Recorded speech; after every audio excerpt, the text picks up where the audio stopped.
Why? Because in another sutta, in the Anguttara Nikaya, the Buddha said, in the future, there may be some monk who is very senior and very famous, so famous that he has a lot of disciples, monk disciples, nun disciples, and lay person disciples, a large following.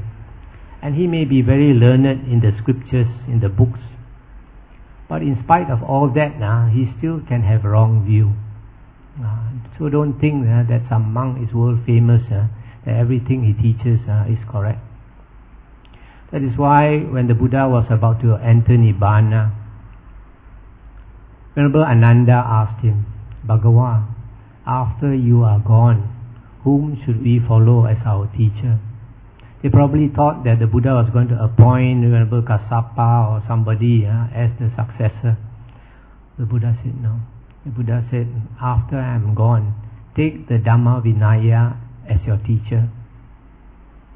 Also in another sutta, in Anguttara Nikaya, the Buddha said, if some monk says that such and such is the Buddha's teachings, don't welcome it, but don't scorn it also. Compare what he says with the suttas and the Vinaya. If it is in agreement with the suttas and it is in agreement with the Vinaya, take that to be the Buddha's words and follow it. But if it contradicts the suttas and it contradicts the Vinaya, then you can be sure that it's not the Buddha's words and reject it. So Vinaya, you see, concerns monks. Nowadays only monks. So for lay people, your teacher, now that the Buddha is not around, is the suttas. And I've tried to point this out in a book I wrote called Liberation.